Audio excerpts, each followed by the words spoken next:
السلام عليكم ورحمة الله وبركاته. حمدا لمن خلق الإنسان وعلمه البيان، والصلاة والسلام على رسول الله وعلى آله حزب الله وأصحابه جند الله، وبعد. فقد قال الله تعالى في القرآن العظيم والفرقان المجيد: أعوذ بالله من الشيطان الرجيم، بسم الله الرحمن الرحيم، இன்ன தீன இந்தல்லாஹில் இஸ்லாம். சங்கைக்குரியவர்களே, எல்லாம் வல்ல அல்லாஹுவின் பேரருளும் நபிகள் நாயகம் ஸல்லல்லாஹு அலைஹி வஸல்லம் அவர்களது நல்லாசியும் நம் அத்தனை பேர் மீதும் நிலவுமாக. அல்லாஹும் அவரது ரசூலும் எந்தெந்த கர்மங்களை எடுத்து நடக்க வேண்டும் என்று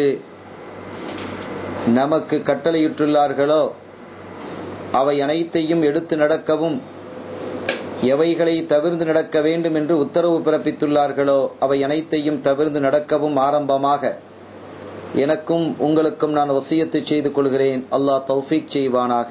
ஆமீன். சங்கையான பெருமக்களே, கண்மணி ஸல்லல்லாஹு அலைஹி வஸல்லம் அவர்களினுடைய அருமந்த தோழர்களாகிய சஹாபிகளை பின்பற்றிய தாபீன்களினுடைய வரலாற்று தொடரில் இன்றைய தினம் சயீத் இப்னுல் முஸய்யப் ரலியல்லாஹு தஆலா அன்ஹு அவர்களினுடைய வரலாற்றினுடைய ஒரு பகுதியை பார்க்க இருக்கிறோம். வரலாற்று ஆசிரியர்கள் சொல்லுவார்கள், கான சயீத் இப்னுல் முஸய்யப் யுஃப்தி வஸ்ஸஹாபத்து அஹ்யாஉன். நபிகள் ஸல்லல்லாஹு அலைஹி வஸல்லம் அவர்களினுடைய அருமந்த தோழர்கள் ஹயாத்தாக இருக்கும் காலத்திலேயே ஃபத்வா கொடுக்கக்கூடியவர்களாக இருந்தவர்களில் சயீத் இப்னு முஸய்யப் ரலியல்லாஹு தஆலா அவர்கள் முதன்மையானவர்கள் என்று. அவங்க ஹயாத்தா இருக்கிற காலத்திலேயே சஹாபிகளால் அனுமதிக்கப்பட்டவர்கள் சயீத் இப்னு முஸய்யப் ரலியல்லாஹு தஆலா ஃபத்வா கொடுக்கிறதுக்கு. அப்படிப்பட்டவர்களினுடைய வரலாற்றை படிப்பதெல்லாம் நமக்கு பாக்கியமானது. அல்லாஹ் அதை நமக்கு நசீபாக்கி வைத்திருக்கிறான். அந்த பாடத்திலிருந்து, அவர்களுடைய வாழ்க்கை நெறிகளிலிருந்து நிலையான நிறைவான ஒரு படிப்பினையும் பாடத்தையும் அல்லாஹ் எனக்கும் உங்களுக்கும் நம்மை சார்ந்தவர்களுக்கும் தந்தருள் பாலிப்பானாக. அப்துல் மலிக் இப்னு மர்வான் கலீஃபா அமீருல் மோமினீன் ஹஜ்ஜுக்காக புறப்படுறார். ஹஜ்ஜுக்காக புறப்படக்கூடிய வழியிலே மதீனாவை கடந்துதான் அவர்கள் மக்காவை செல்ல வேண்டியதிருக்கிறது. எனவே மதீனா ஷரீஃபிலே சில நாட்கள் தங்கியிருந்து, சில காலங்கள் தங்கியிருந்து அங்க இருக்கக்கூடிய அறிஞர்களிடத்திலேயும் அங்க இருக்கக்கூடிய மூத்த தாபீன்களிடத்திலேயும் பாடம் படிக்க வேண்டும் என்ற ஆசையும் அவாவும் ஆவலும் அவருக்கு நிறைந்திருந்தது. இதற்காகவே ஹஜ்ஜுக்காக மிக சீக்கிரமாக புறப்பட்டார். அவருடைய படையிலேயே மிகப்பெரிய அறிஞர்கள் எல்லாம் இருக்கிறார்கள்.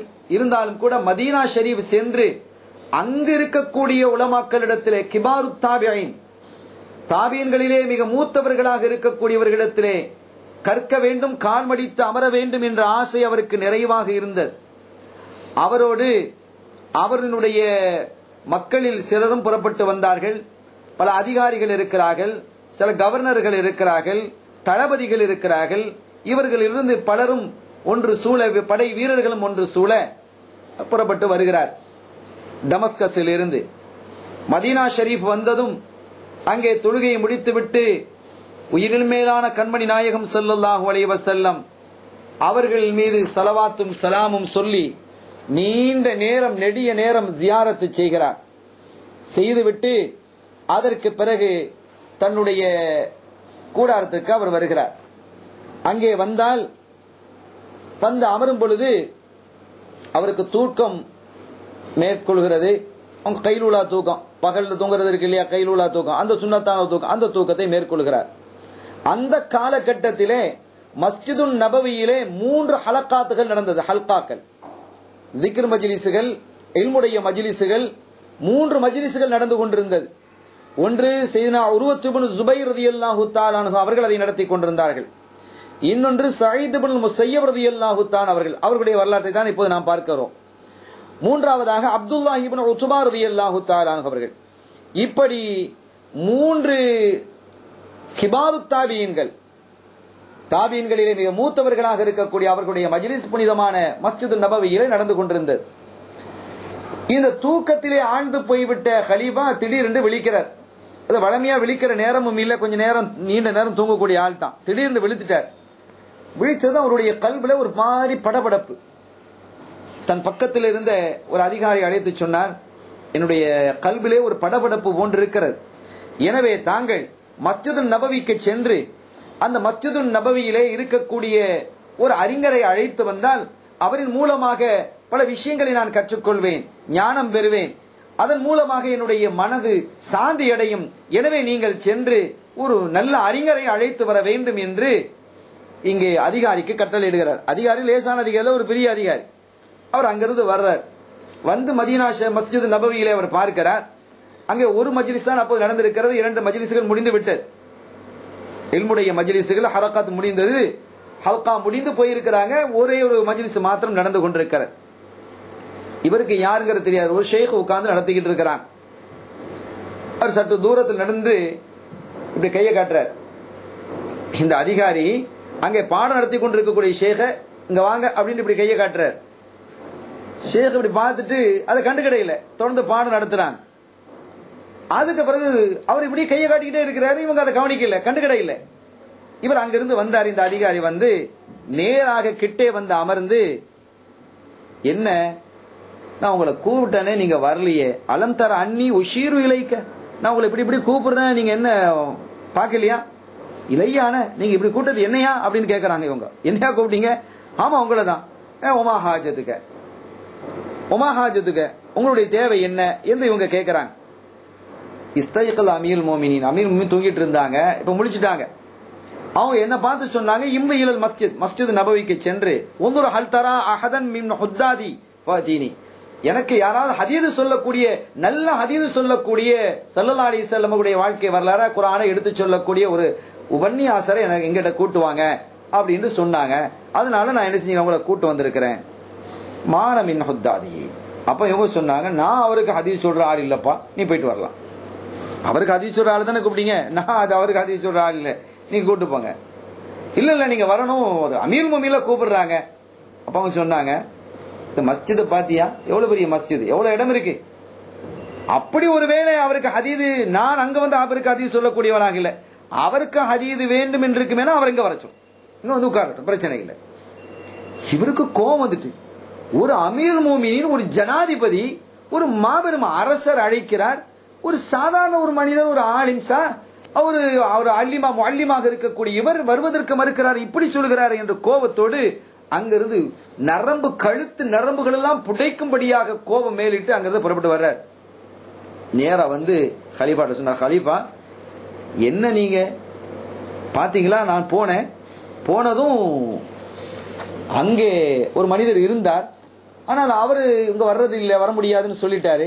அப்படி உங்க அமீர் மோமினுக்கு கலீஃபாவுக்கு தேவன் இருந்தா, இல்ம கற்கணும் அவசியம் இருந்துன்னு சொன்னா அவர் எங்க வர சொல்லுங்க என்று சொன்னதும் அப்துல் மலிக் இப்னு மர்வான் கலீஃபா எழுந்து உட்கார்ந்தார்.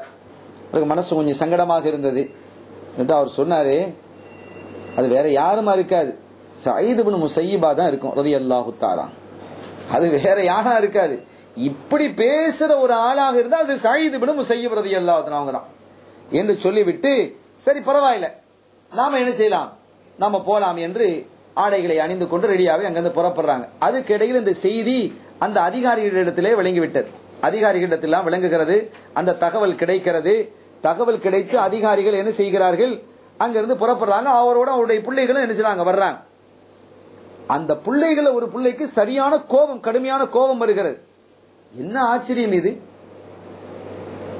எத்தனை ரோம அரசர்கள் கூட நம்முடைய அமீருல் மோமினுக்கு பணிந்து கொண்டிருக்கும் பொழுது ஒரு பயான் செய்யக்கூடிய ஒரு அறிஞர், ஒரு வாழ்வு செய்யக்கூடிய அறிஞர் பணியக்கூடாதான், இன்னும் ஆச்சரியமாக இருக்கிறது என்று சொன்ன போது, இது யார் சொல்றா, அவங்களுடைய இளைய மகன் அப்துல் மலிக் இப்னு மர்வானுடைய இளைய மகன் அங்கே என்ன செய்கிறார், சொல்லுகிறார். கலீஃபா அவருடைய இளைய மகன் சொல்லுகிறார், ஆஹா இப்படிப்பட்ட ஒரு மனிதர் யார் இருப்பார், அவர் பெருமை அளிக்கக்கூடியவராக இருப்பாரோ, அவர் தன்னுடைய பெருமையை வெளிப்படுத்துகிறாரோ, இப்படி திமிர் பிடித்து நடக்கிறாரோ என்றெல்லாம் அவர் பேசுகிறார். பேசினதும் அங்க மூத்த மகன் சொல்றாரு, இவர் வேற யாரும் இல்லப்பா, இவங்க சயீத் இப்னு முஸையிப், இவர்களினுடைய மகளாரை சயீத் இப்னு முஸையப் என்று சொல்லக்கூடிய இந்த அறிஞரினுடைய மகளை நம்ம வாப்பா ஜனாதிபதி தன்னுடைய மகன், அதாவது சகோதரன், அந்த சகோதரருக்காக திருமணம் முடித்து வைப்பதற்காக உன்னுடைய சகோதரர் வலீது இருக்கிறாரே, வலீதுக்காக பொண்ணு கேட்டாங்க.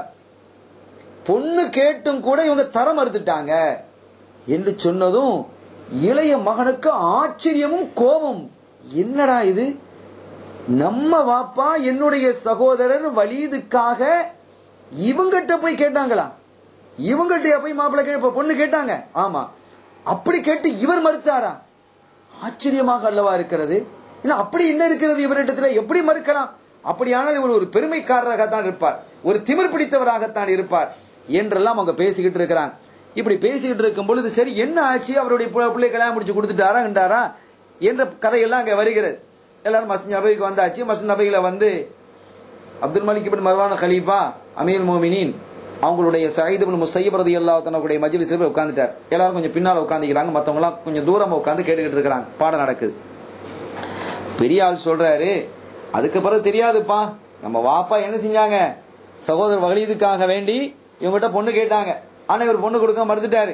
அதுக்கு பிறகு என்ன நடந்தது என்பதெல்லாம் எனக்கு தெரியாது. அவங்க கல்யாணம் முடிச்சாங்களா இல்லையாங்கிறதெல்லாம் தெரியாது. அப்ப இளைமகன் சொல்றார், நம்ம சகோதரருக்காக வேண்டி எத்துணை பேர் பெண் தருவதற்காக நான் நீ என்று பெரிய பெரிய அமீர்கள் எல்லாம் போட்டி போட்டுக் கொண்டிருக்கும் பொழுது சாதாரண இந்த மனிதர் எப்படி தன்னுடைய பிள்ளையை தர மறுத்தார்? அப்படி என்ன இருக்கு இவரிடத்துல என்று ஆச்சரியப்பட்டு இவர்கள் கேட்கிறார்கள்.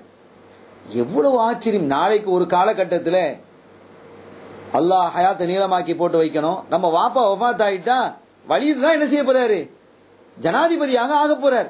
நாளை ஜனாதிபதியாக ஆக போகக்கூடியவருக்கா இவர் பொன் கொடுக்க மறுத்தாரு? இது பெரிய ஒரு ஆச்சரியமாக இருக்கிறது, அஜாயிபாக இருக்கிறது.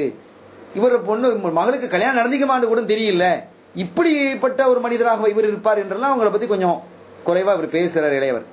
அப்ப பக்கத்தில் இருந்த ஒருவர் சொன்னாரு, அந்த மதீனாவாசி, அவங்க சொன்னாங்க,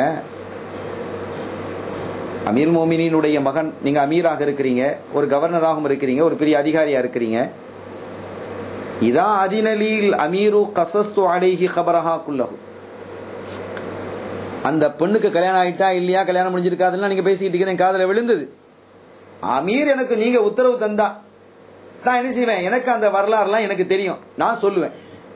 ஏனென்றால் அந்த பெண்ணுக்கு கல்யாணம் ஆயிடுச்சு. அந்த கல்யாணம், அந்த பிள்ளை கல்யாணம் முடிச்சது யாருன்னு சொன்னா அபு வதான்னு சொல்றவர். அவர் எங்க வீட்டுக்கு ஒகுவ ஜாருனா பைத்த பைத்த, அடுத்த வீட்டுக்கு பக்கத்து வீடு தான், பக்கத்து வீட்டுக்காரர் தான், நல்ல ஒரு சாலிஹான இளைஞர். அவர் தான் கல்யாணம் முடிச்சிருக்கிறார். நீங்க விரும்பின அந்த வரலாற்றை அபு வதாவை என்னிடம் சொன்னார், என்னோட நல்ல நெருங்கி பழகுவார். அவர் அந்த செய்தியை சொல்லி இருக்கிறார். என்ன நடந்தது என்பது, எப்படி கல்யாணம் நடந்தது, அந்த கல்யாண நிகழ்வுகள் எப்படி நடந்ததுங்கிறது என்னிடத்துல சொல்லி இருக்கிறார். அமீர் விரும்பினா நான் என்ன செய்யறேன் அதை சொல்றேன், பரவாயில்ல சொல்லுங்க என்ன நடந்தது என்று. வேற ஒண்ணும் இல்ல, இந்த சயீத் இப்னு முஸையப் ரலியல்லாஹு தஆலா இருக்கிறாங்களா, அவங்க பெரிய சாலிஹான மனிதர். அவங்க யாருக்கு அஞ்சறவங்க இல்லை. அல்லாஹ் அவங்களுக்கு கொஞ்சம் வசதியும் கொடுத்திருக்கிறான், கொஞ்சம் வசதியாகவும் இருக்கிறாங்க. அல்லாஹ் தஆலா நிறைவான வசதியை கொடுத்திருக்கிறான். யாருக்கு அஞ்சக்கூடியவர்களாக இல்லை, வெளிப்படையாக பேசக்கூடிய ஒரு அற்புதமான மனிதர், இறைவனை அஞ்சி வாழக்கூடிய ஒரு மனிதரை, இப்படிப்பட்ட ஒரு மனிதரை இந்த மதீனால நாங்க இவங்க அளவுக்கு நாங்க யாரையும் பார்த்ததில்லை. அப்படிப்பட்ட ஒரு சாலிஹான ஒரு சீதேவி. இவர்களுடைய மஜ்லிஸ்ல நாங்கெல்லாம் உட்கார்ந்து மாணவர்களாக படித்துக் கொண்டிருக்கிறோம். அந்த கூட்டத்தில் அபு வதான்னு ஒரு இளைஞரும் இருந்தார். அவரும் வந்து படித்துக் கொண்டிருப்பார். நல்ல சாலிஹான ஒரு மனிதர், நல்ல பிள்ளை, இளைஞர் தான், ஆனா நல்ல மனிதராக இருந்தார். அவர் எப்போதும் ஸல்லல்லாஹு அலைஹி வஸல்லம் இந்த மஸ்ஜிதை பற்றி பிடித்துக் கொண்டிருப்பார். இல்மை இவர்களிடம் மூலமாக தேடிக்கொண்டே இருப்பார். அப்படி தேடிக்கொண்டிருக்கக்கூடிய காலகட்டத்தில் கொஞ்ச நாள் அபு வதாவை காணல. அப்போ சயீத் இப்னு முஸையப் ரலியல்லாஹு தஆலா கேட்டாங்க, என்ன அபு வதாவை காணமே, அவர் என்ன ஆச்சு, ஒருவேளை அவருக்கு உடல் சரியில்லையா அல்லது வெளியூருக்கு ஏதாவது போய் விட்டாரா என்றெல்லாம் கேட்ட போது பக்கத்தில் இருந்தவங்க சொன்னாங்க, நாயமே எங்களுக்கும் தெரியாது, அவங்க எங்க போயிட்டாங்க, வெளியூர் போயிட்டாங்களா அல்லது சுகமீனமா ஆயிட்டாங்களா தெரியாது, ஏன்னா அவங்க வீடெல்லாம் கொஞ்சம் தூரமா இருக்கும், எங்களுக்கு அவங்களோட அந்த அவங்களோட வீடுகள்லாம் எங்களுக்கு தெரியாது என்று சொல்லிட்டாங்க. அதுக்கப்புறம் கொஞ்ச நாள் காணையில ஏறக்குறைய ஒரு மாசம் கழிந்ததற்கு பிறகு அபு வதா கிளாஸ்க்கு வராங்க. அபு வதாவே சொல்றாங்க, நான் கிளாஸுக்கு போறேன். போனதும் கேட்கிறாங்க, ஒன்னும் சொல்லல, பாடங்கள்லாம் நடந்தது, பாடம் நடந்து எல்லாம் முடிஞ்சதும் எல்லாரும் எழும்பி போகும்போது நானும் எழும்பினேன். எழும்பி போகும்போது என்னை இருக்க சொல்லிட்டாங்க. ஷேக் நீங்க இருங்க அப்படின்னாங்க. எல்லாரும் எழும்பி போயாச்சு. என்ன அபூவதா, கொஞ்ச நாள் உங்களை காணமே, என்ன அப்படின்னு கேட்டதும் துஃபியத் ஜௌஜி ஃபஷ்தகல்து பி அம்ரிஹா. ஷேக் அவர்களே, நான் ஒரு இளைஞன் தான், எனக்கு ஏற்கனவே கல்யாணம் ஆயிடுச்சு, என் பொஞ்சாதி இளமையிலேயே மௌத்தாயிட்டாங்க. அதனால கொஞ்சம் மன சங்கடமாக இருந்தது. அவளுடைய காரியங்கள்லாம் கொஞ்சம் கவனிக்க வேண்டியதாக இருந்தது.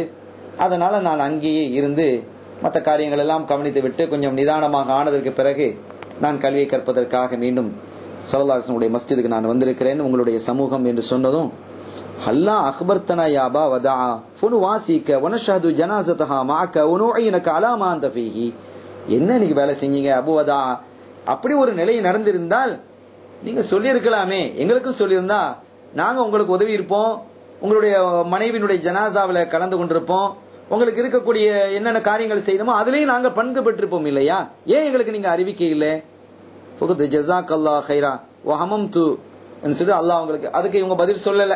அபூவதா சொல்றாங்க, நான் பதில் சொல்லல. இப்படி அவங்க என் மீது இறக்கப்பட்டு சொன்னாங்க, ஆனா நான் பதில் சொல்லல. சொல்லி முடிச்சதுக்கு பிறகு கொஞ்ச நேரம் அமைதியாக இருந்தேன்.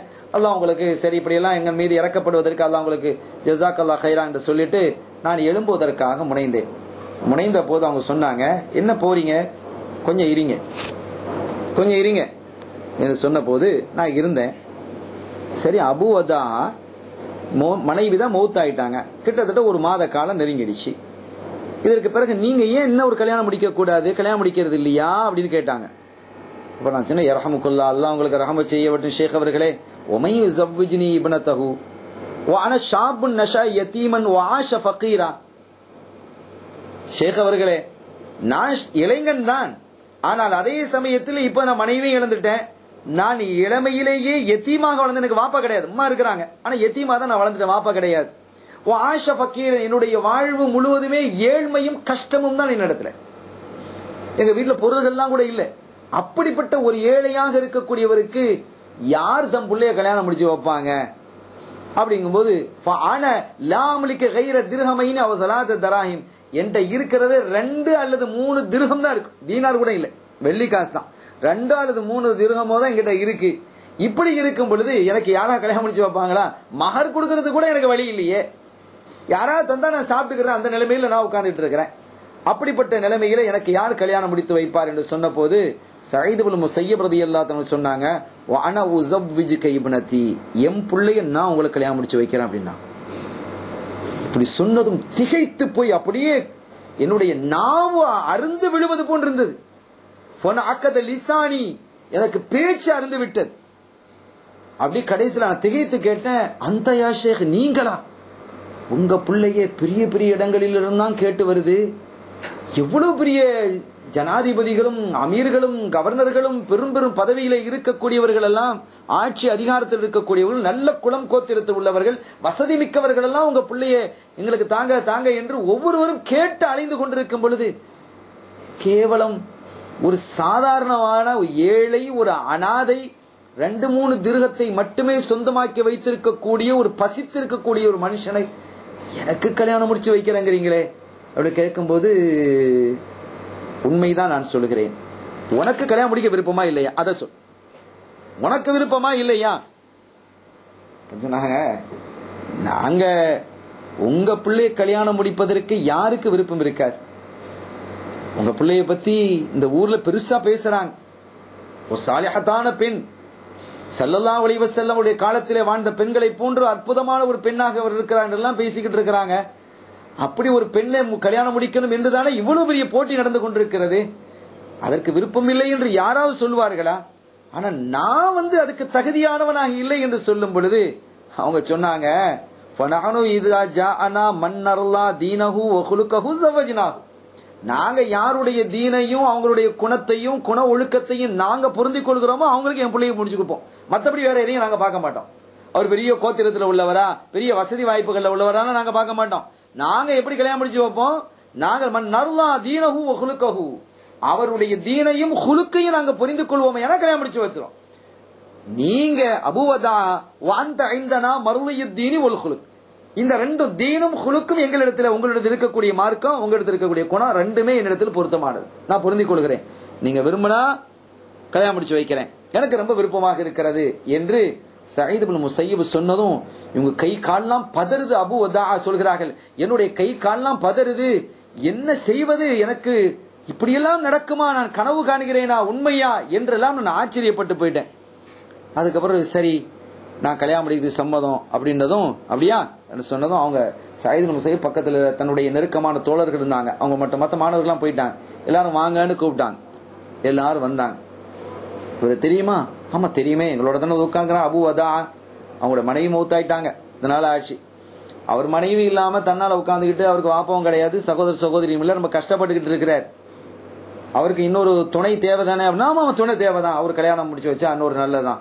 அதனால இப்ப கல்யாணம் நடக்க போது, நீங்க எல்லாம் சாட்சிகளாக இருங்க, என்னுடைய மகளை அவருக்கு நான் கல்யாணம் முடிச்சு வைக்கிறேன், உட்காருங்க. அபூ வதா ஜவ்வஜுதுக பிந்தி, என்னுடைய மகளை நான் உங்களுக்கு கல்யாணம் முடிச்சிருந்தேன், அங்கனக்குள்ளே நிக்காஹ் முடிஞ்சிருச்சு. எல்லாருக்கும் ஆச்சரியம்.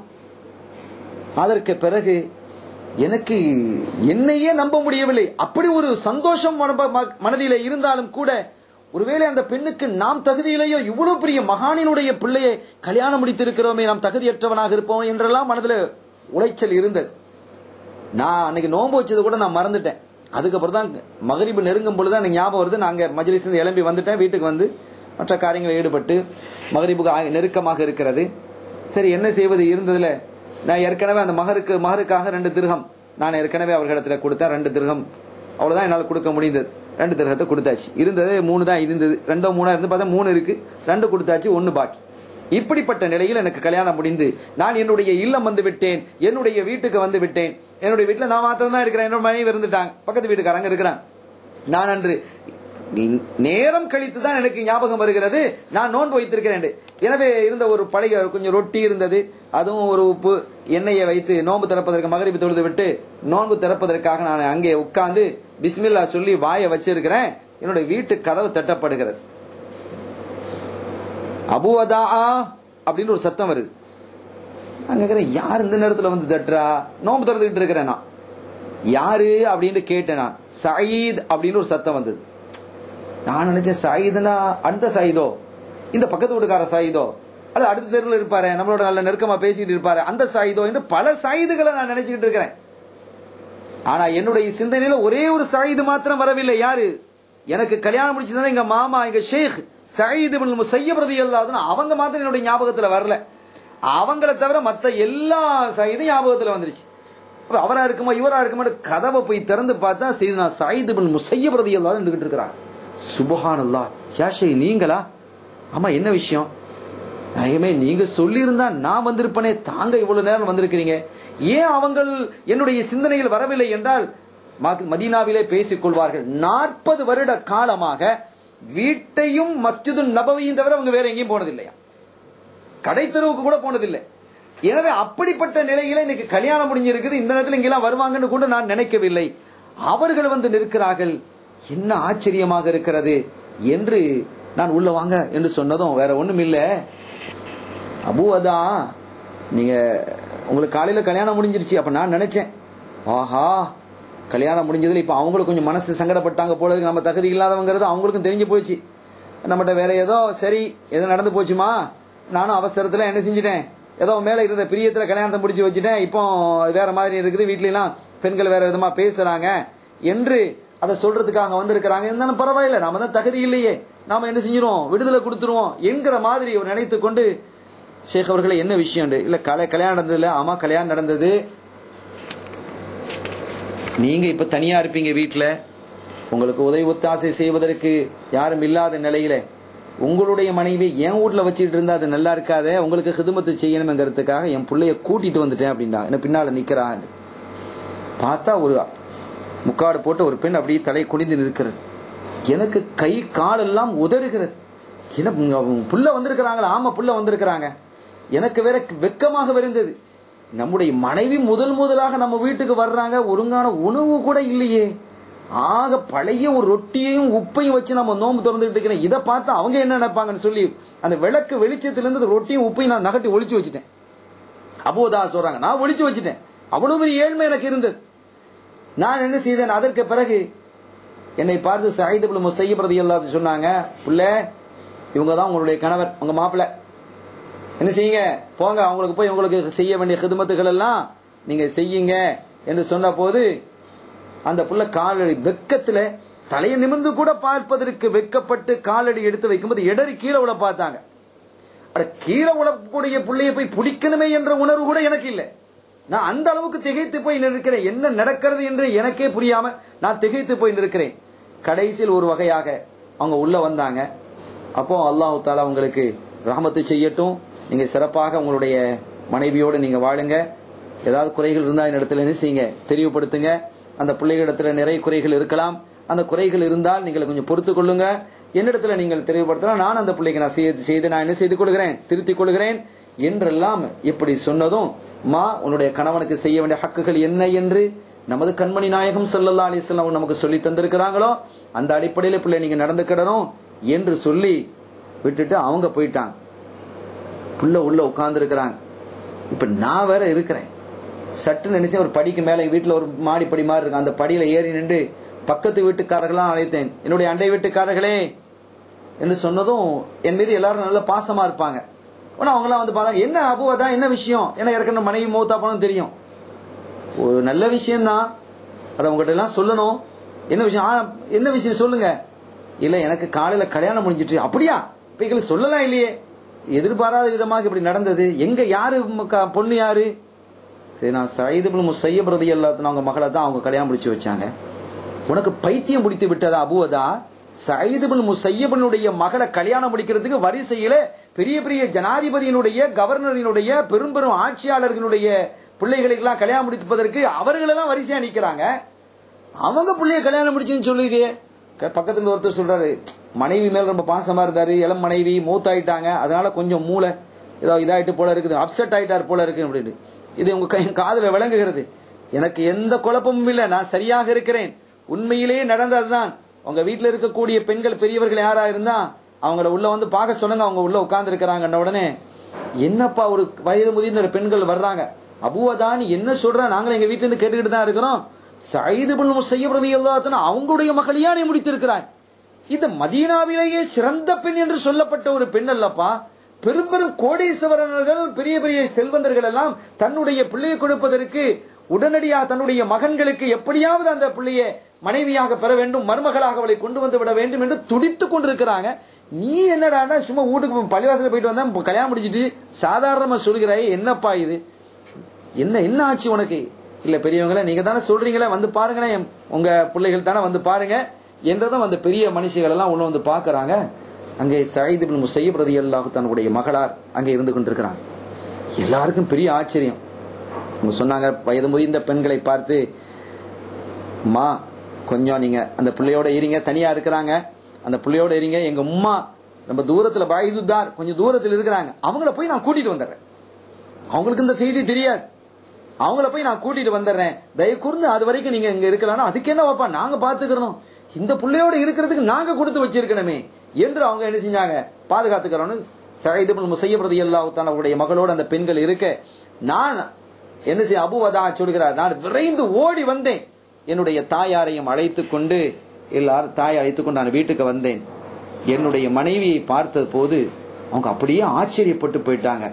சொன்னாங்க, அபுவதா உனக்கு பெரிய சுப சோபனம், நீ அந்த பெண்ணை பாத்தியான்னு கேட்டாங்க. இது வரைக்கும் நான் பார்க்கலமா. சுபஹானல்லாஹ், என்ன அழகு, என்ன பொலிவு, அந்த முகத்திலே அருளும் அறிவும் நிறைந்திருக்கிறது. என்ன அழகான, இப்படி ஒரு பெண்ணை, அழகான பெண்ணை நான் பார்த்ததும் இல்லை, இப்படி ஒரு அறிவு ஒளி மிளிரக்கூடிய ஒரு பெண்ணை நான் பார்த்ததும் இல்லை என்று சொல்லிட்டு, நான் உனக்கு சொல்றேன், இப்பம்லாம் அந்த பெண்ணை நான் ஒன்றத்தை ஒப்படைக்க மாட்டேன், விளங்கிச்சா? அந்த பெண்ணு வாப்பா பெரிய இடத்து பெண்ணு, நீ ஒன்னு தடவை ஒண்ணு நடந்துக்க கூடாது. 3 நாள் நான் வச்சு அதை பக்குவப்படுத்திட்டு அதை எங்கிட்ட இருக்கட்டும், அதுக்கப்புறம் தான் நீ பொண்ணை பார்க்கணும், அது வரைக்கும் நீ பொண்ணுகிட்ட வரக்கூடாது, விளங்கிச்சான்னு சொன்னதும், அந்திமா துரீதின, அம்மா நீங்க என்ன சொல்றீங்களோ அது பிரகாரம் நான் நடந்துக்கிறேன்மா, இப்படி இப்படி கல்யாணம் நடந்த விஷயத்தெல்லாம் சொல்லிட்டாங்க. அப்ப நீங்க போயிடு, நான் எப்ப சொல்றேனோ அப்பதான் நான் கொண்டு தருவேன். 3 நாள் கழித்ததுக்கு பிறகுதான் அந்த பெண்ணை கொண்டு வந்து என்ன செய்யறாங்க, தன்னுடைய மகனிடத்துல ஒப்படைக்கிறாங்க. என்ன காரணம் என்று கேட்டால், இந்த பெண்ணினுடைய நிலை ஓரளவு வசதியான பிள்ளை, அவன் வசதியா வளர்ந்திருக்கிறாங்க. தன்னுடைய மகனோ ஏழ்மையிலேயே வறுமையிலேயே வாழ்ந்து பசியையே கண்டவர், வயிறு நிரம்ப சாப்பிட்டார் என்ற வரலாறே இல்லாத புள்ள தம்புள்ள. அப்படிப்பட்ட ஒரு பிள்ளை. அதோடு இந்த பிள்ளையோ ஒரு பெரும் மாபெரும் மகானினுடைய ஒரு பிள்ளை. சயீத் இப்னு முஸய்யிப் ரலியல்லாஹு தஆலா என்று சொன்னால் மதீனாவே நிமிர்ந்து நிற்கிறது. அப்படிப்பட்ட ஒரு மகானினுடைய ஒரு பிள்ளை. நம்ம பிள்ளை ஒரு சாதாரண ஏத்தியும் பிள்ளை. எனவே இந்த ரெண்டு பேருக்கு இடையில ஒரு நல்ல இணக்கத்தை ஏற்படுத்தணும். எப்படி அந்த பிள்ளைக்கு என் பிள்ளையினுடைய தன்மை என்ன, நிலை என்ன என்பதையெல்லாம் சொல்லி அவங்கள ரெடிப்படுத்திக்கிடணும் இல்லையா என்பதற்காக தான் நாங்க. ஆனா அவங்க எல்லாத்தையும் புரிந்து பக்குவப்படுத்தக்கூடிய ஒரு அற்புதமான மகளாக அவர்கள் இருந்தார்கள் என்பது இவங்க இந்த தாயார் விளங்கி கொண்டார்கள். 3 நாள்ல விளங்கிக்கிட்டாங்க. ஆஹா, இவங்க நம்மை விட தெளிவாக இருக்கிறாங்க என்பதை புரிந்து கொண்டு 3வது நாளாக அந்த பிள்ளையை ஒப்படைக்கும் போது சொன்னா, அபுவதா அபுஹா நிசாயில் மதீனத்தி ஜமாலன், இந்த பிள்ளை மதீனாலேயே மிக அழகான பெண்களிலே அழகான பெண். இவங்களை விட அழகான நான் இது வரைக்கும் பார்த்ததில்லை. அல்லாஹ்வினுடைய கிதாபை மனனம் செய்த ஒரு அற்புதமான ஹாஃபிலத். அது மாத்திரமல்ல, அதனுடைய அறிவு முழுமையாக இருக்கிறது, குர்ஆனினுடைய அறிவு. ரசூலி அலைஹி ஸலாத்து வஸ்ஸலாம் ஸல்லல்லாஹு அலைஹி வஸல்லம் உடைய ஹதீஸ்களை என்ன மாதிரி மனப்பாடம் செஞ்சு வச்சிருக்குது. அதற்கான விளக்கத்தை அவங்க வாப்பா சொல்ற மாதிரி சொல்லுது. என்ன சிறப்பு, என்ன பாக்கியம். ஒரு அற்புதமான ஒரு பெண் ஒன்று கிடைத்திருக்கிறதப்பா. வஅரஃபுன் நாஸி பிஹுக்கூகி ஸௌஜி, ஒரு கணவனினுடைய ஹக்கு என்பதை என்ன என்று அறிந்த பெண்களிலே மிக அற்புதமான ஒரு பெண்மணி. அவ்வளவு அற்புதமான ஒரு பெண்மணி. இனிமேல் நீ அந்த பெண்ணோடு அழகான முறையில் வாழ்ந்துக்கணும். நான் ஒரு 3 நாள் அந்த பிள்ளைக்கு நசீஹ் செய்யறதுக்காக வச்சு, அந்த பிள்ளை தான் எனக்கு, அந்த பிள்ளைகிட்ட தான் நான் நிறைய நசீஹ்பட்டு இருக்கிறேன். அதுக்கு பதிலாக ஒன்ன கூப்பிட்டு நான் நசீஹ் செஞ்சுக்கலாம் போல இருக்குது. அவ்வளவு சிறப்பான ஒரு பெண்மணியா இருக்குது வாப்பா. சுபஹானல்லாஹ், அல்லாஹ் உன்னுடைய வாழ்க்கையை சிறப்பாக்கி வைக்கட்டும். கடந்த காலத்திலே என்ன கஷ்டங்கள் எனக்காக நீ பட்டிருக்கிறாய், எனக்காக என்ன துன்பங்களை நீ பட்டிருக்கிறாய். அல்லாஹ் அதற்கெல்லாம் சேர்த்து தான் உனக்கு இந்த தாய்க்காக நீ செய்த ஹிதுமத்திற்காக அல்லாஹ் தந்த ஒரு பாக்கியமாக இது இருக்குன்னு நான் கருதுன வாப்பா என்று சொல்லி அவங்க என்ன செஞ்சாங்க, மனைவியை கொண்டு ஒப்படைக்கிறாங்க. மனைவியோடு சந்தோஷமாக நாட்கள் கழிகிறது. அது வரைக்கும் அங்க போகல, மஸ்ஜிதுக்கு போகல. எல்லாம் கழிஞ்சதுக்கு பின்னால கொஞ்ச நாள் கழிஞ்சு முடிச்சதுக்கு பிறகு மனைவி தான் சொல்றாங்க, மஸ்ஜிதுக்கு போயிட்டு வாங்கலேன், இங்க ஏற்கனவே இல்முனியுடைய தொடர்போடு இருந்தீர்களே, அது என்னுடைய வருகையினால் தடைபடக்கூடாது, நீங்கள் கற்க வேண்டும் என்று. ஒரு கட்டத்தில் சில சந்தேகங்கள் ஏற்பட்ட போது அதுக்கு குர்ஆன் ஹதீதுகளை ஓதி ஓதி விளக்கங்களை சொன்னாங்க மகள். இவங்க பார்த்தாங்க, வாப்பாவுக்கு தப்பாம பிறந்திக்குது புள்ள, இங்கேயே உட்கார்ந்து படிச்சிடலாம் போல இருக்குதே, உங்க வாப்பாட்ட போறதை விட உங்ககிட்டயே உட்கார்ந்து படிச்சிடலாம் போல இருக்குது என்று சொல்லும் பொழுது, இல்ல நீங்க அங்கதான் போகணும், அதுதான் முழுமை, நான் எங்கிருந்து படித்தேனோ அங்கிருந்தே நீங்கள் படியுங்கள் என்று சொல்லி என்ன செய்யறாங்க, அனுப்புறாங்க. அதே போல அவங்க அங்கிருந்து வர்றாங்க. வந்து பாடத்துல கலந்துக்கிட்டாங்க. மருமகன் வந்திருக்கிறாருங்கிறதையும் பார்த்துக்கிட்டா சந்தோஷமாக இருந்தது. முகத்தையும் பார்க்கறாங்க, மகிழ்ச்சியோடு இருக்கிறார்கள். பாடமெல்லாம் முடிஞ்சு எல்லாம் போனதுக்கு பிறகு, மாஹாலு ஜௌஜத்திக்கு யா அபாவதா, சயீத் இப்னு முஸய்யிப் ரலியல்லாஹு தஆலா அவர்கள் கேட்கிறார்கள், அபாவதா, உங்க மனைவியுடைய நிலை என்ன, எப்படி இருக்கிறாங்க அப்படின்னு கேட்டதும், ஹிய அலாமா யுஹிப்பு ஸதீக் வ யக்ரஹுல் அது, அல்லாஹ் நேசிக்கிற மாதிரி ஒரு பிள்ளை, ஷைத்தான் வெறுக்கிற மாதிரி ஒரு பிள்ளை. அழகான பதில சொல்றான். நண்பன் நேசிப்பது போன்ற ஒரு பிள்ளை, எதிரி வெறுப்பது போன்ற ஒரு பிள்ளை. அதை எப்படி அல்லாஹ் நேசிக்கிற மாதிரி அவங்க இருக்கிறாங்க, ஷைத்தானுக்கு பிடிக்காத ஒரு பெண்ணாக இருக்கிறாங்க என்று சொன்னதும் மனம் நிறைந்து சயீத் இப்னு முஸய்யிப் ரலியல்லாஹு தஆலா சொன்னார்கள், அல்ஹம்துலில்லாஹ் என்று சொல்லிவிட்டு எனக்காக துஆ செய்தார்கள். அதற்கு பிறகு நான் வீட்டுக்கு வந்து விட்டேன். வீட்டுக்கு வந்ததற்கு பிறகு கொஞ்ச நேரம் இருக்கும், 2வது முறையாக இந்த கல்யாணம் நடந்து அதுக்கு பிறகுதான் அவங்க வர்றாங்க. யாரு, என்னுடைய மாமா மாமிலாம் அதுக்கு பிறகுதான் வர்றாங்க. வந்ததோடு மாத்திரம் அல்லாமல், நாங்கள் கஷ்டத்திலையும் துன்பத்திலையும் இருக்கிறோம் என்பது தெரிந்து எங்களுக்காக சில உதவியாக பொருள்களையும் அள்ளி கொண்டு வந்து என்ன செஞ்சாங்க, இருக்கட்டும் என்று, இப்படி என் பிள்ளைகளுக்கு தானே நான் கொடுக்கிறேன் என்று எனக்காக அவர்கள் சில பொருள்களையும் அவர்கள் தந்துவிட்டு போனார்கள் என்று இந்த செய்தியை அபு வதா, என்னுடைய பக்கத்து வீட்டுக்காரர், அவரே எனக்கு சொன்னார் என்ற இந்த செய்தியை அமீருல் மோமினின் அவர்களுடைய மகன்களுக்கு அங்க இருந்தவர்களுக்கு இந்த செய்தியை நண்பர் சொல்றார். அப்போ அங்க இருந்தவங்க இப்னு அப்துல் மலிக் மர்மான் அவருடைய மகனார் சொன்னார், சயீத் இப்னு முஸய்யிப் ரலியல்லாஹு தஆலா குறை சொல்லிட்டு இருந்த அவர் சொன்னார், அஜீபு அம்ரு ஹாதர் ரஜுல், என்ன இது ஆச்சரியமா இருக்கு, இது ஒரு குதிரத்தான ஆளாளா இருப்பார் போல, இது சயீத் இப்னு முஸய்யிப் பெரிய ஆச்சரியமாக இருக்கிறது. அப்ப அவர் சொன்னாரு, ஒரு ஆச்சரியமும் இல்ல, இன்னஹு இம்ருஉன் ஜஅல துன்யாஹு மத்தியத்தன் லியுக்ராஹு. சயீத் இப்னு முஸய்யிப் ரலியல்லாஹு தஆலா எப்படி தெரியுமா, இந்த துன்யாவை ஆகிரத்திற்கான விளைச்சல் இடமாக ஆக்கி வச்சிட்டாங்க. அவங்க இந்த எது செய்தாலும் அதனுடைய பாக்கியத்தை ஆகிரத்தில் எதிர்பார்க்கக்கூடியவர்கள். அப்படிப்பட்ட நிலையிலே தன்னை வாங்கி கொண்டார்கள். ஒஷ்தராலி நஃப்ஸிஹி ஒலி அஹ்லிஹில் பாக்கியத பில் ஃபானியா.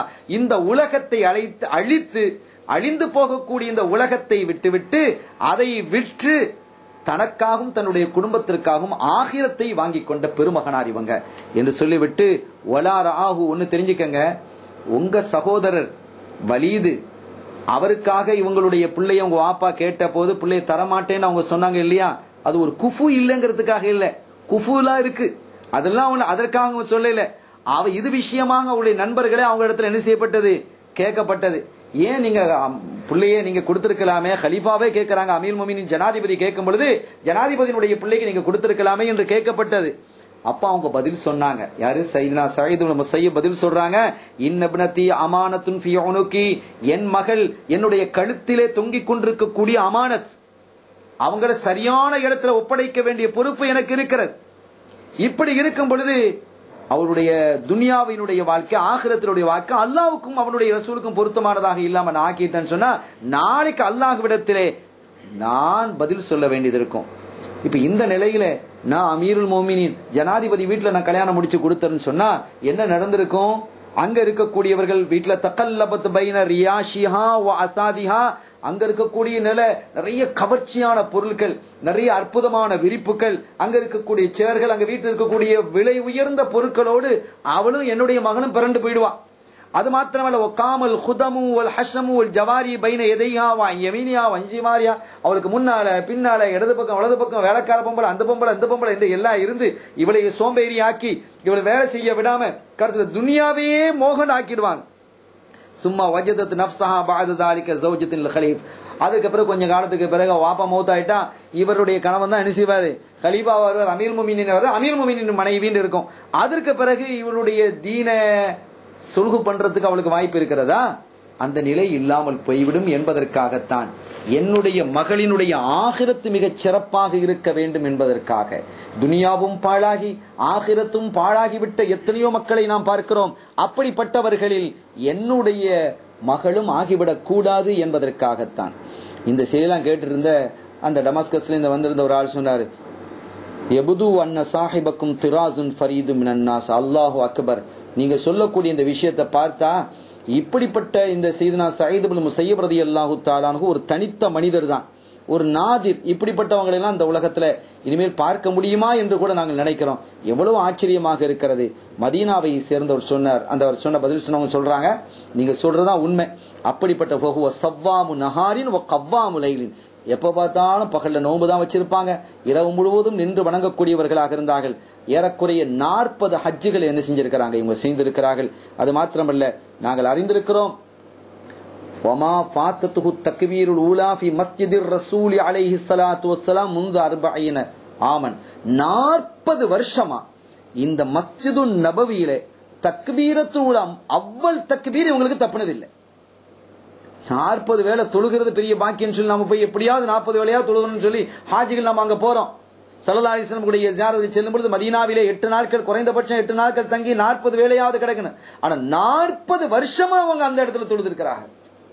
40 வருஷத்திலேயும் ஒரு நாள் கூட ஒரு வேளை கூட அவ்வளவு தக்பீர் அவங்களுக்கு தவறுனதை நாங்க பார்த்ததில்லை. 40 வருஷமா அங்க தொழிலிருக்கிறாங்க. இன்னொன்னு சொல்லவா, வலா உரிஃப அன்ஹு அன்னஹு நஸர இலா கஃபா ரஜுலின் ஃபி ஸலாத்தி ஹிலால ذلك அபதன். அவங்க தொழுகையில அடுத்தவர்களுடைய பெடரியை பார்த்தார் என்ற வரலாறே இல்லை. ஏன் தெரியுமா, அவங்க முதல் சஃப்ல போய் நிப்பாங்க. இந்த 40 வருஷமா முதல் சஃப் தான். முதல் சஃப், ரெண்டாவது சஃப்ல இருந்தாதான் அடுத்தவருடைய பெடரி தெரியும், மற்றவருடைய பெடரி தெரியும். பெடரி தெரியறதுக்கு வாய்ப்பே இல்லை. அவங்களுடைய பெடரி தான் மற்றவங்க பார்க்கறாங்களே தவிர அவங்க யாருடைய பெடரியும் முதல் சஃபிலே நின்றதினால் அவர்கள் பார்க்கக்கூடிய நிலை ஏற்படவில்லை. அப்படிப்பட்டவ இந்த சீதேவியாக இருந்தவர்களை எவ்வளவோ பேரு இவங்க இளைஞராக இருக்கும் பொழுது, வாலிபமாக இருக்கும் பொழுது இவங்க பல பேர் என்ன செஞ்சாங்க, பொண்ணு மாப்பிள்ளை கேட்டாங்க. எங்க பெரிய பெரிய இடத்துல இருந்தா எங்க மக்கள் கல்யாணம் முடிக்கிறதுக்காக வந்து கல்யாணம் முடிங்க வாங்க வாங்கன்னு கேட்டாங்க. ஆனா அவங்க என்ன செஞ்சிட்டாங்க, இன்னும் சொல்ல போனா குறைஷி தலைவர்கள் எல்லாம் எங்களினுடைய பெண்களை தர்றோம் வாங்க. குறைஷிகள் சீக்கிரம் கொடுக்க மாட்டாங்க, பெண் கொடுக்க மாட்டாங்க. எம் பிள்ளையை தரோம் குறைஷி குலத்திலே இருந்த வசதி படைத்தவர்கள் எல்லாம் வந்து கேட்டாங்க. நல்ல குணமுழக்கம் உள்ளவர்கள் தான் கேட்டாங்க. ஆனா அவங்க இடத்துல இல்ல. இவங்க எந்த பெண்ணை தேர்ந்தெடுத்தாங்க தெரியுமா, சரி அபூ ஹுரைரா ரலியல்லாஹு தஆலா உடைய மகளை தான் இவங்க முடிச்சாங்க, கல்யாணம் முடிச்சாங்க. அப்ப இவங்க அபூவா தான் முடிச்சது, அபூ ஹுரைரா ரலியல்லாஹு தஆலா பேத்தி. அபூ ஹுரைரா ரலியல்லாஹு தஆலா அன்ஹு. என்ன காரணம்? அபூ ஹுரைரா ரலியல்லாஹு தஆலா அன்ஹு ஸல்லல்லாஹு அலைஹி வஸல்லம் அவர்களோடு நெருக்கமாக இருந்தார்கள். அவர்களுடைய ஹதீதுகளை எல்லாம் தன்னுடைய நெஞ்சிலே சுமந்து கொண்டார்கள். அவர்களோடு இவர்கள் பலமுறை கையை பற்றி இருக்கிறார்கள், நேருக்கு நேர் பார்த்திருக்கிறார்கள், அவர்களோடு ஒன்றாக உட்கார்ந்து சாப்பிட்டிருக்கிறார்கள். அப்படிப்பட்ட ஒரு அற்புதமான சஹாபியினுடைய பிள்ளையை திருமணம் முடிப்பது தனக்கு பாக்கியம் என்று கருதிதான் அபூ ஹுரைரா ரலியல்லாஹு தன்னுடைய மகளை தான் இவங்க கல்யாணம் முடிச்சாங்க. யாரு? சையதுனா சயீத் இப்னு முஸய்யிப் ரலியல்லாஹு தஆலா அன்ஹு அவர்கள் இளம் வயதிலிருந்தே அவர்கள் ஞானம் பெற்றார்கள். ஃபதகல அலா அஸ்வாஜி நபி ஸல்லல்லாஹு அலைஹி வஸல்லம் வதஅத்தர பிஹின்ன. அது மாத்திரமல்ல, சின்ன வயசாக இருக்கும்போது கண்மணி ஸல்லல்லாஹு அலைஹி வஸல்லம் அவர்களுடைய மனைவிமார்களாக இருக்கக்கூடிய உம்மஹாத்துல் முஃமினீன் அவர்களுடைய வீடுகளுக்கெல்லாம் சென்று அங்க போய் கல்வி கற்று நிறைய பயனை அடைந்தவர்கள். ரசூலுல்லாஹ்வுடைய மனைவிமார்கள்லாம் இவங்களுக்கு உஸ்தாதுமார்கள். சையதுனா சயீத் இப்னு முஸய்யிப் ரலியல்லாஹு தஆலா. அது அல்லாமல் சையதுனா ஸைத் இப்னு சாபித் ரலியல்லாஹு தஆலா, சையதுனா அப்துல்லாஹ் இப்னு அப்பாஸ் ரலியல்லாஹு தஆலா, சையதுனா அப்துல்லாஹ் இப்னு உமர் ரலியல்லாஹு தஆலா அன்ஹு, உஸ்மான் ரலியல்லாஹு தஆலா, அலி ரலியல்லாஹு தஆலா, சுஹைப் ரூமி ரலியல்லாஹு தஆலா அன்ஹு என்று பெரும் பெரும் சஹாபாக்களிடத்திலெல்லாம் ஞானம் கற்று பெரும் மேதையாக திகழ்ந்தவர்கள் சையதுனா சயீத் இப்னு முஸய்யிப் ரலியல்லாஹு தஆலா. அது மாத்திரமல்ல, வதஹல்லக பி அஹ்லாகிஹிம், அந்த பெருமக்களினுடைய குணத்தையே தன்னுடைய குணமாக, வதஹல்லா பி ஷமாயிலிஹிம், அவர்களுடைய பண்பையே தன்னுடைய பண்பாக அமைத்துக் கொண்ட ஒரு அற்புதமான மகனார் தான், திருமகனார் தான் சயீத் இப்னுல் முஸய்யிப் ரலியல்லாஹு தஆலா அவர்கள். அந்த அடிப்படையிலே அவர்கள் வாழ்ந்தார்கள். ஒரு பாவத்தை கூட அவர்கள் செய்ததாக யாரும் சொல்ல முடியாது. அத்தகைய தூய்மையான நேர்மையாக வாழ்ந்தவர்கள் என்று அந்த மஜ்லிஸே வாழ்த்தியது. அங்கிருந்தவர்கள் எல்லாம் திகைத்து போய்விட்டார்கள். சங்கைக்குரிய பெருமக்களே, இப்படி பரிசுத்தமான வாழ்வு, அல்லாஹும் ரசூலுமே தன்னுடைய நோக்கமாக கொண்டு வாழ்ந்த இந்த தாபியங்களான பெருமக்களுடைய வாழ்வு இந்த சமுதாயத்திற்கு ஒரு அற்புதமான வழிகாட்டுதல் என்பதை புரிந்து கொண்டு அந்த வழிகாட்டுதலை நம்முடைய பாதையாக எடுத்துக்கொண்டு நாம் செயல்படுவோமாக. அப்படி செயல்படுவதற்கான தௌஃபீக்கை அல்லாஹ் எனக்கும் உங்களுக்கும் நம்மை சார்ந்தவர்களுக்கும் தந்தருள் வாழிப்பானாக. எல்லாம் வல்ல அல்லாஹ்வின் அருளையும் ஸல்லல்லாஹு அலைஹி வஸல்லம் உடைய ஷஃபாத்தையும் பெறுவோமாக. வஆகிரு தஅவானா அல்ஹம்துலில்லாஹி ரப்பில் ஆலமீன். வஸ்ஸலாமு அலைக்கும் வரஹ்மத்துல்லாஹி வபரகாத்துஹு.